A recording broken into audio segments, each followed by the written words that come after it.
우리 시간 같이 하나님 말씀 보겠습니다. 누가복음 5장 27절에서 32절까지 말씀입니다. 누가복음 5장 27절에서 32절까지 말씀. 우리 한 절씩 교독하며 읽고 마지막 절 같이 읽겠습니다. 누가복음 5장 27절에서 32절 말씀입니다. 그 후에 예수께서 나가사 레위라 하는 세리가 세관에 앉아 있는 것을 보시고 나를 따르라 하시니 그가 모든 것을 버리고 일어나 따르니라. 레위가 예수를 위하여 자기 집에서 큰 잔치를 하니 세리와 다른 사람이 많이 함께 앉아 있는지라. 그러니까 그들의 서기관들이 그 제자들을 비방하여 이르되 너희가 어찌하여 세리 함께 먹고 마시느냐. 예수께서 대답하여 이르시되 건강한 자에게는 의사가 쓸데없고 병든 자에게라야 쓸데있나니 내가 의인을 부르러 온 것이 아니요 죄인을 불러 회개시키러 왔노라. 아멘. 우리 앞뒤 좌우에 있는 우리 성도들에게 밝은 얼굴로 한번 인사해 보겠습니다. 잘 나오셨습니다. 네. 세상에서 가장 밝은 표정으로 네. 오늘도 주님께서 우리에게 귀한 은혜 주실 줄 믿습니다. 아멘. 레위의 잔치를 열라라는 제목으로 같이 말씀을 나누겠습니다. 많은 사람들을 만나면요, 왕년 얘기를 자주 하죠. 이제 요새 사람들 표현으로는 라떼는 뭐 이렇게 라떼는 그런 얘기를 한다는 거죠. 왕년에 자신이 뭘 했고 또 얼마나 잘 나갔고 예전에는 얼마나 대단했는지를 이야기하는 거죠.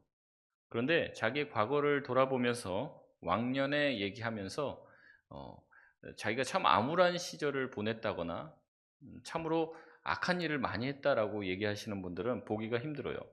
물론 이제 내가 예전에 술 좀 하고 담배 좀 하고 또 도박도 하고 그러다가 지금은 끊었다. 이제 과거 했는데 지금은 종결됐다. 이런 식의 얘기를 하시는 분들은 있습니다.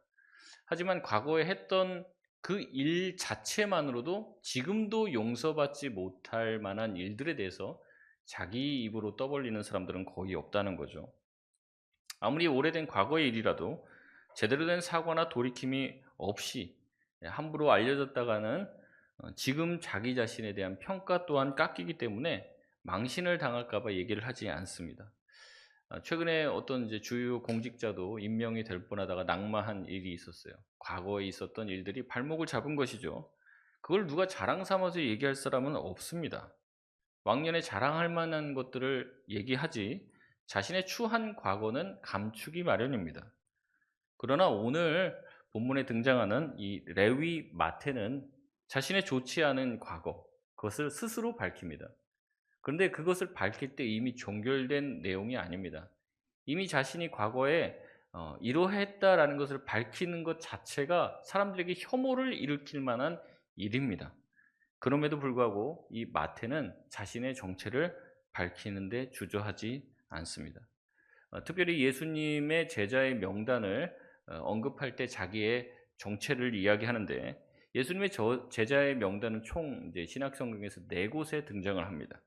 마태복음 10장, 마가복음 4장, 또 누가복음 6장에 등장을 하고 사도행전 1장에도 등장을 합니다.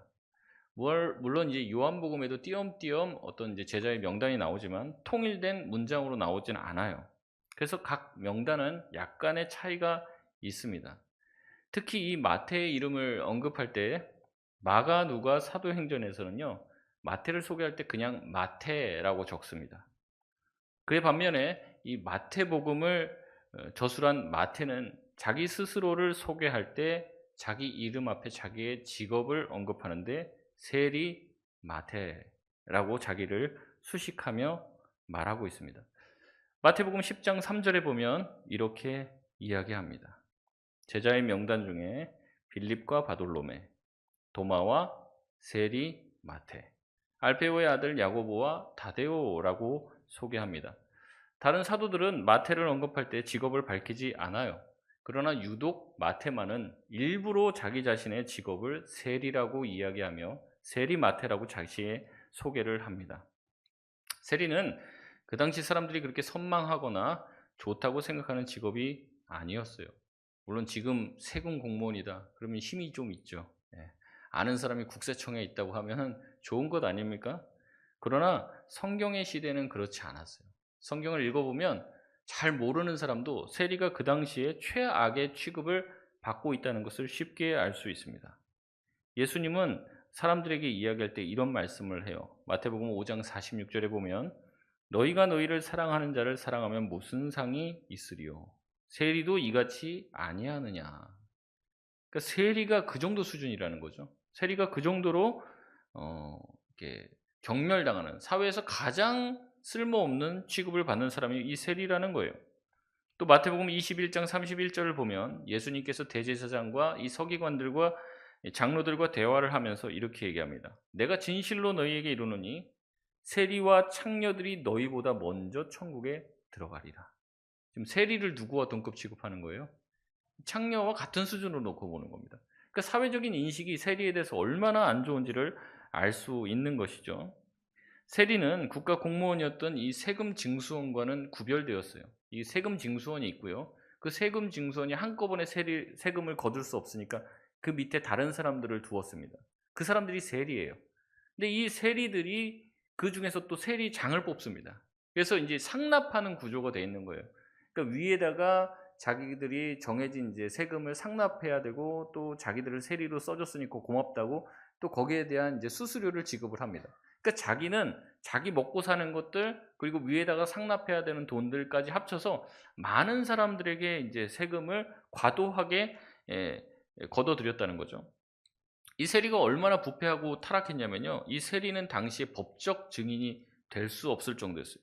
하도 거짓말을 하니까. 이 거짓말하는 사람의 대표적인 사람이 세리였습니다. 아주 극심하게 부패했던 사람이고 부조리로 사람들과 서민들을 힘들게 했던 사람이 이 세리입니다. 그래서 이 세리는요. 이 사람에 대해서 온갖 트집을 다 잡아요. 그래서 거기에다가 세금을 다 물려갖고 세금을 뜯어내는 사람이었습니다. 그래서 그 사람들의 세금을 과도하게 걷어서 그 정해지지 않는 세금 이상의 것을 걷어서 자기가 먹고 살았던 사람이에요. 제가 이제 이와 같은 경험을 예전에 한번 했는데 캄보디아 선교를 갔습니다. 그래서 가서 이제 비자를 받으려고 공항에서 밖에서 선교사님들이 기다리고 계시고 들어가는데 비자를 안 내주는 겁니다. 뭐 어쩌고 저쩌고 이게 뭐 어떻게 됐다 하면서 다시 뒤로 가래요. 줄을 1시간 섰거든요. 다시 뒤로 가라는 거예요. 그래서 제가 한 2바퀴를 돌았습니다. 도대체 뭐가 잘못했는지 몰라서. 근데 이제 앞에 서 있던 사람이 그렇게 얘기하더라고요. 거기다 한 $20를 껴놓으면 바로 해결해 준다. 그 얘기하던 거예요. 그러면서 나중에 알고 보니까 선교사님이 왜 이렇게 늦게 나오셨습니까? 저희가 2시간 넘게 기다렸습니다. 그래서 자초지종을 얘기하니까 그 사람들이 월급이 없다는 거예요. 월급이 없고 그 앞에서 그 비자 내주는 업무를 하는데 월급이 없으니까 그 사람들이 관광객들 이제 호주머니 털어간다는 거예요. 그렇게 몇 달러씩 더 넣어주면 그거 갖고 먹고 산다는 거예요. 그래서 자꾸 어렵게 만드니까 목사님 그냥 $10, $20 주고 그냥 빨리 나오십시오. 이런 얘기를 하더라고요. 그러니까 이제 세리가 하는 일이 그와 같은 일이었던 겁니다. 그러니까 욕을 안 먹을 수가 없는 거죠. 사람들이 안 그래도 로마의 압제로 살기가 쉽지가 않았어요. 근데 같은 동포인 이 유대인들이요. 자기를 벗겨먹고 자기네들을 갈취해 가니까 살 수가 없는 거죠. 이 사람들은요. 강한 사람한테는 약합니다. 근데 약한 사람한테는 강해요. 그래서 장부를 위조하고 조작하고 힘없는 서민들에게 무자비하게 대했습니다. 그리고 친로마였기 때문에 우리로 따지면 옛날에 친일파와 같은 사람들인 거죠. 그러니까 이 사람들이 얼마나 화가 났는지 열심당원들은요. 이 세리들만 골라서 암살하고 그랬어요. 그 당시에 그 정도로 이 인식이 안 좋았던 그 당시에 최고의 악당으로 대명사처럼 이름이 오른 사람들이 이 바로 세리였다는 겁니다. 그래서 유대인들이 세리를 아주 경멸하고 증오하고 멸시했습니다. 그래서 세리와 창녀 이게 신약 성경 읽어보면 대표적인 악인들과 죄인들의 이 대명사입니다. 그렇기 때문에 이 세리라고 자기 자신을 밝히는 거는요. 자기가 세리라고 밝히는 즉시 사람들한테 위협이나 폭행을 당할 수 있는 위험이 있는 그런 사람이었습니다. 그래서 자기 자신을 세리라고 밝히는 것이 쉽지가 않아요. 그런데도 이 예수님의 제자가 된 마태는 자신의 연약함과 약점이 될 수도 있는 자기가 세리였다는 사실을 가감없이 오픈합니다. 여러분 왜 그럴까요? 많은 신약 학자들이 그렇게 얘기해요. 마태가 자기가 세리라는 것을 밝힌 이유가 무엇이냐면 자기 같은, 조금 그렇게 얘기하면 자기 같은 쓰레기 같은 인간도 예수님의 제자가 되었다면 다른 누구도 예수님의 제자가 될 수 있음을 자기 자신의 정체를 밝힘으로, 자기 자신의 과거를 밝힘으로 많은 사람들에게 희망과 소망이 되려 했다, 이렇게 이야기하고 있습니다. 여러분, 마태는 왜 세리가 되고 싶었을까요? 아마 돈을 벌고 싶은 그 이유 하나밖에 없을 것입니다. 이 세리라는 직업은 돈은 많이 받지만 사람들에게 지탄을 받는 직업이었어요. 그걸 알고 있습니다. 그럼에도 불구하고 사람들의 손가락질을 받는 것보다 돈이 더 중요했기 때문에 세리라는 직업을 택한 것이죠. 아마 어렸을 때 가난하게 살아서 돈이 필요했을 수도 있습니다. 돈이 없어 서러운 일을 당했기 때문에 돈을 벌고 싶어 했을 수도 있어요. 가족 중에 누군가 중병이 걸려 치료를 하려면 돈이 필요했기 때문에 그랬을 수도 있습니다. 이유는 알 수 없지만 이 세리 마태에게는 무엇보다도 돈이 소중했습니다. 많은 사람들의 손가락질과 지탄을 받는 것도 감수하고도 돈을 더 벌고 싶어서 이 세리라는 직업을 택한 것이죠. 그렇게 재물을 우상으로 섬기며 살아왔던 이 마태가 변합니다. 누구를 만나고 변합니까? 오늘 본문에 예수 그리스도를 만나고 변화되는 것이죠. 27절에서 28절 말씀이 그 내용인데요. 우리 같이 한번 읽어보겠습니다. 시작. 그 후에 예수께서 나가사 레위라 하는 세리가 세관에 앉아 있는 것을 보시고 나를 따르라 하시니 그가 모든 것을 버리고 일어나 따르니라. 아멘. 마태는 예수님을 만나고 모든 것을 버렸어요. 평생 돈을 위해서 산 마태가 예수님의 한마디, 나를 따르라 라는 그 한마디에 모든 것을 버렸습니다. 예수님은요, 레위 마태가 회개하고 돌아왔기 때문에 받아준 게 아닙니다. 이미 아직도 레위가 이 세리로서 악한 일을 행하고 있는데 불러주신 거예요. 악하고 죄인인 상태인데도 그를 불러주신 거예요. 불러주심이 감사해서 회개합니다. 우리가 회개해서 주님이 우리를 받아주신 게 아니에요. 우리가 죄송합니다, 눈물 콧물 흘려서 주님이 우리를 용서해 주신 게 아니라 우리가 죄인일 때 이미 우리를 용서해 준 줄 여러분 믿으시길 바랍니다. 그 받아주심에 감격한 거예요. 누구도 자기 자신을 사람 취급하지 않았습니다. 근데 예수님이 오셔서 예수님 같은 분이 자기를 받아주신 거예요. 자기를 불러주신 거예요. 그게 너무나도 고마운 거죠. 감사한 거죠. 그러면서 자기 죄악이 떠오르고 자기가 왜 이런 삶을 살았는지를 돌아보게 되고 자기의 모든 것을 버리고 예수님을 따르게 됩니다. 이렇게 예수님을 따르게 되며 모든 것을 버린 마태가 가장 먼저 한 것이 있습니다. 29절 말씀입니다. 같이 읽겠습니다.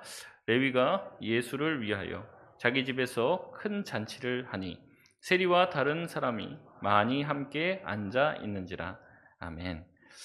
레위 마태는 잔치를 열었다고 합니다. 자신의 친구들과 평소에도 많이 잔치를 열었던 것 같습니다. 자기들이 돈밖에 없고 세상 사람들이 다 욕을 하니까 어때요? 자기들끼리 모이는 거죠. 자기들끼리 모여서 파티를 열고, 가지고 있는 게 돈밖에 없으니까 돈을 팡팡 쓰면서 잔치를 열고 파티를 했을 거예요. 평소에도 이런 잔치를 열고 많은 교제를 했을 것입니다.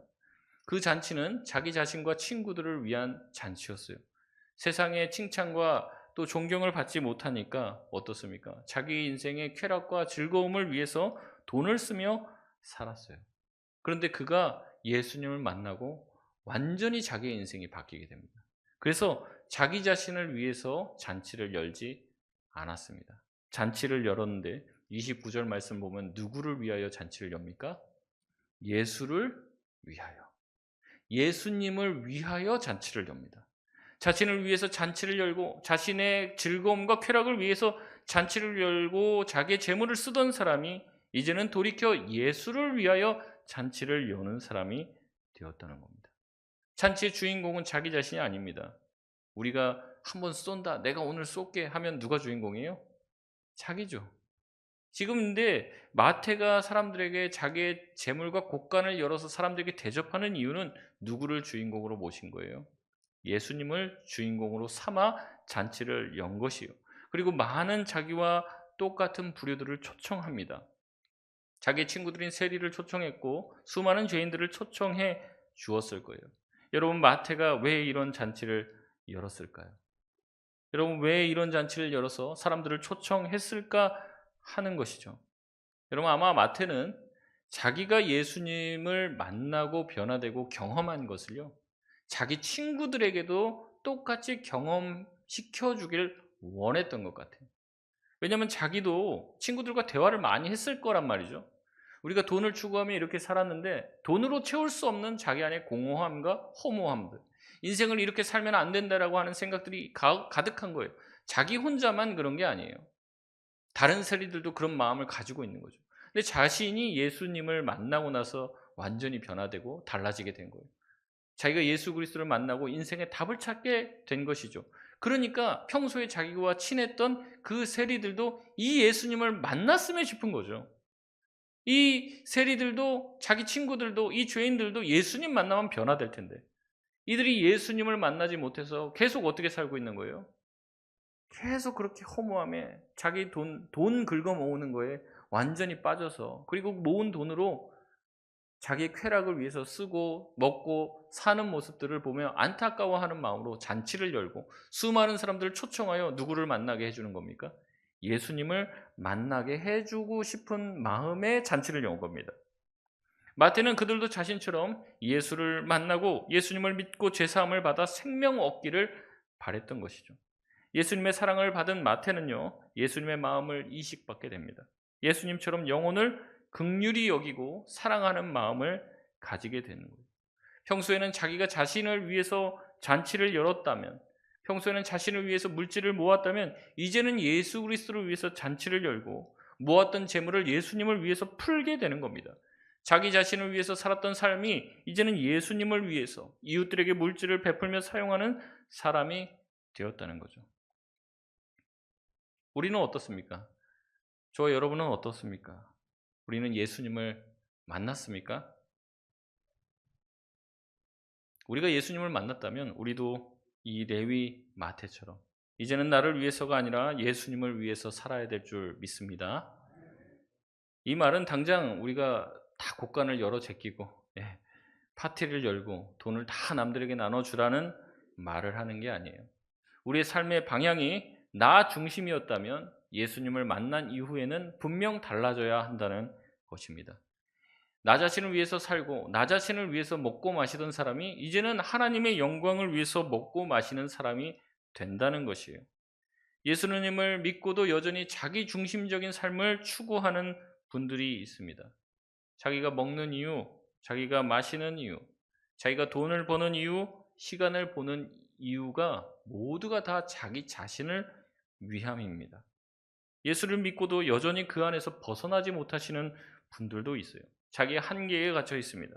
예수를 믿는다고 하면서, 하나님을 섬긴다고 하면서 자기의 가치관과 자기의 자존심, 자기의 생각에 갇혀 예수를 위한 삶을 살지 않고 예수를 위한 잔치를 열지 않으며 여전히 자기에게 주신 물질들과 복들과 시간들을 자기 자신을 위해서만 허비하는 데 인생을 보냅니다. 그러나 마태는 그러지 않았습니다. 예수님을 만나고 예수님을 기쁘시게 해드리고 싶은 거예요. 어떻게 하면 내가 사랑하는 주님, 나를 불러주신 주님을 기쁘시게 해드릴까를 생각하는 거죠. 생각해 보면요, 우리가 누군가에게 선물을 주고 누군가에게 무엇을 이제 베풀어 줄 때 어떻게 생각하는 거예요? 그 사람에게, 상대방에게 이걸 주면 그 사람이 좋아할까 안 좋아할까를 생각하는 거죠. 레위가 생각하는 거예요. 자기를 불러주시고 자기에게 은혜 주신 예수님을 기쁘게 해드리고 싶거든요. 그럼 예수님이 뭘 좋아하는지 알아야 되잖아요.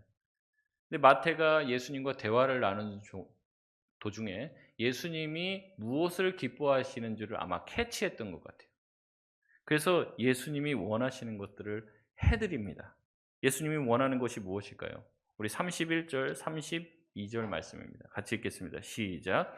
예수께서 대답하여 이르시되 건강한 자에게는 의사가 쓸데없고 병든 자에게라야 쓸데있나니 내가 의인을 부르러 온 것이 아니요 죄인을 불러 회개시키러 왔노라. 아멘.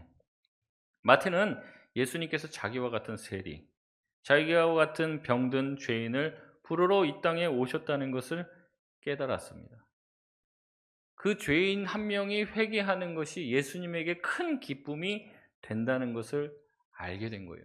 아, 예수님이 이 땅에 오신 이유는 자기와 같은 사람들을 부르시기 위해서 이 땅에 오셨구나. 그럼 예수님은 뭘 제일 좋아할까? 죄인들이 회개하는 것을 가장 좋아할 것이다. 그것을 자기가 알게 된 것이죠. 그럼 내가 죄인들을 어떻게 회개시킬 수 있을까? 자기가 회개를 시킬 수 있는 능력이 없어요. 없다는 걸 알아요. 그러니까 자기가 할 수 있는 최선의 방법은 뭡니까? 잔치를 열어서 사람들을 초청해서 누구를 만나게 하는 거예요?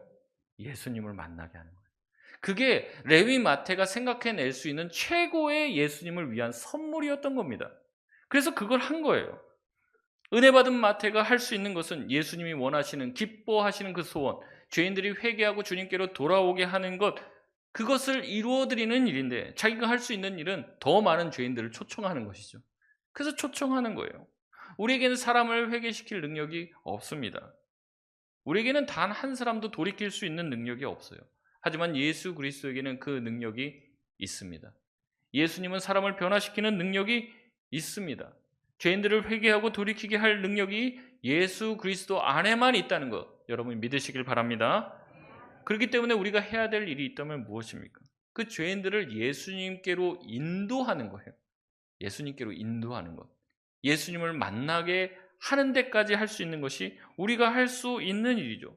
죄인들을 예수님께로 데리고 와서 예수님의 말씀을 듣게 하고 예수님을 경험시키도록 하는 것이 우리가 해야 될 일인 것이죠. 이 레위가 그 마음을 안 거예요. 이 레위 마태가 그 마음을 안 거예요. 그래서 온갖 죄인들을 다 데리고 옵니다. 근데 예수님 주변에는요, 그것을 달갑게 여기지 않는 사람들도 있었습니다. 죄인들과 함께 먹고 마시고 대화를 나누는 예수님이 못마땅한 거예요. 그래서 비난을 합니다. 30절 말씀을 보면 뭐라고 얘기합니까? 바리새인과 서기관들이 예수님을 비난하는 거예요. 왜 저 죄인들과 먹고 마시느냐? 여러분, 이들이 비판하는 이유는 무엇입니까? 예수님이 왜 이 땅에 오셨는지를 모르니까 예수님을 비난하는 거죠. 그들은 하나님의 마음도 모릅니다. 하나님이 그 죄인을 얼마나 사랑하시는지 그 마음을 이해하지 못해요. 오직 그들이 가지고 있는 건 자신의 선입견입니다. 자기의 관습과 생각에 갇혀서 예수님의 마음과 죄인들을 사랑하시는 하나님의 마음 따위는 관심이 없습니다. 성경을 많이 안다고 하는 사람들이, 말씀의 전문가라고 하는 사람들이, 신앙이 좀 있다고 하는 사람들이 오히려 예수님께로 가까이 나오는 죄인들을 물리치고 쫓아냅니다. 여러분, 교회는 왜 존재합니까? 교회를 통해서 누구를 만나야 돼요? 예수님을 만나야 합니다. 교회는 죄인들이 들어올 수 있는 곳이어야 됩니다. 죄인들이 들어와 예수님을 만날 수 있는 곳이 바로 교회가 되어야 할 그런 모습입니다. 교회는 죄인들이 들어와 예수님을 만나는 곳이고 예수님을 경험할 수 있는 유일한 곳입니다. 예수님은 병든 자를 위해서, 죄인들을 위해서 이 땅에 오셨고 그들을 만나고 싶어 교회를 세우신 겁니다. 교회의 본질적인 목적은요, 의인이 모이는 데가 아닙니다. 죄인이 와야 되고 우리와 다른 사람들이 모이는 곳이라는 거죠. 여러분, 그러나 지금 교회의 장벽은 죄인들에게는 너무 높습니다. 아무나 교회에 오지 못해요. 여러분, 행색이 누추하고 냄새나는 사람이 우리 교회에 올 수 있습니까? 편하게 올 수 있을까요? 편하게 와서 앉아 있어도 그 가운데서 예수님을 만날까요? 아마 그런 사람들이 들어오면 우리는 눈치를 줄 겁니다. 수군수군 될 거예요. 요새는 좀 정신이 조금 혼미하신 분들도 있습니다. 그분들이 우리 교회에 올 수 있을까요? 누군가 담배 냄새와 술 냄새를 몸에서 풍기면서 우리 교회에 들어온다면 반갑게 환영하며 맞아줄 수 있냐는 것이죠. 그들을 내 옆자리에 앉혀놓고 같이 식사하면서 담소를 나눌 수 있습니까? 우리와 다른 화려한 옷차림과 짧은 치마를 입은 누군가가 온다면 그를 아름답게 따뜻하게 받아줄 수 있냐는 거죠. 아마 멀리서 보면서 손가락질하거나 수군거릴 것입니다. 아마 이렇게 얘기할 거예요. 어디 감히 하나님 앞에 예배드리는데 옷 갈아입고 와! 이렇게 얘기하겠죠. 어디 예배드리는데 경박하게 쫓아낼 것이에요. 만약에 우리가 그렇게 한다면 예수님 시대의 바리새인과 서기관과 똑같은 것이죠. 죄인들이 와서 예수님을 만나야 변하는 거지. 예수님은 먼저 세리인 그를 받아들였기 때문에 그가 변화된 거예요.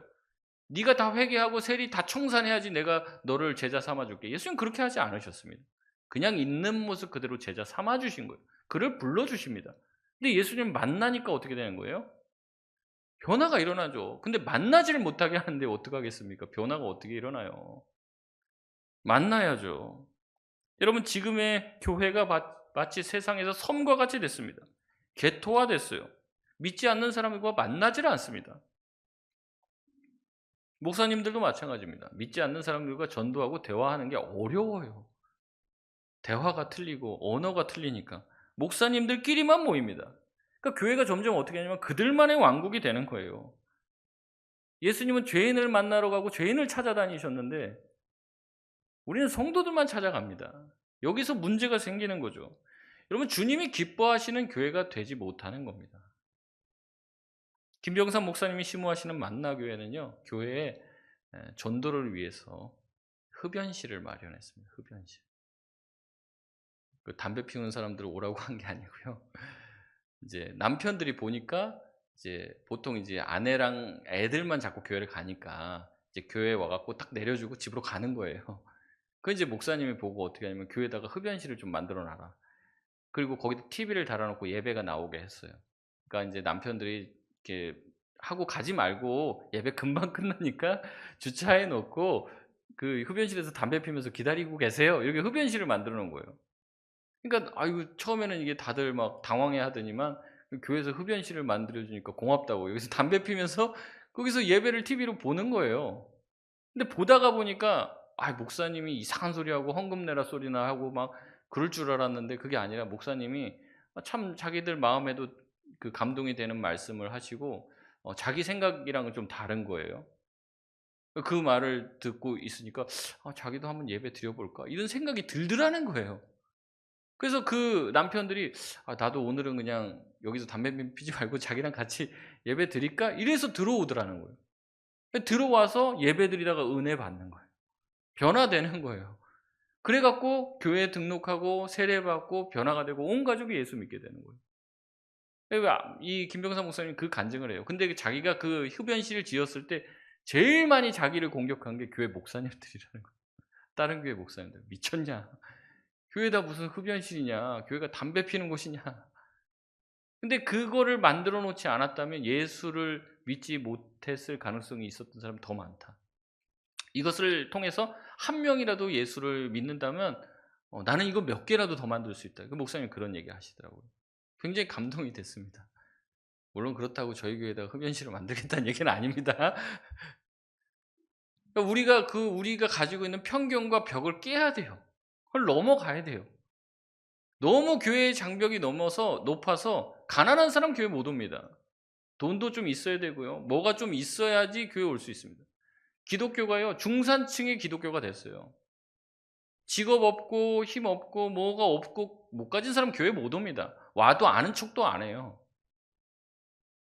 우리 교회도 이렇게 식당에 가면 항상 이제 식사하시는 한 분이 계시는데 여러분 따뜻하게 인사해 주십시오. 따뜻하게. 식사 맛있게 하고 더 맛있게 하라고 여러분 혹시 가지고 오신 간식들 있으면 하나 또 갖다 주시고 커피도 타드리시고 잘해 주십시오. 그분 한 분이 은혜 받고 회개하고 변화되면 그것이 하나님의 기쁨이 되지 않겠습니까?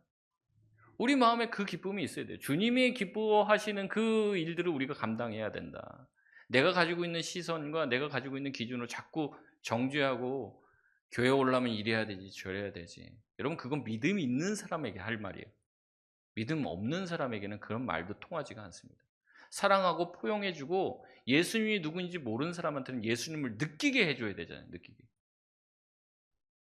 우리가 여기에 어려움을 겪고 있는 거예요.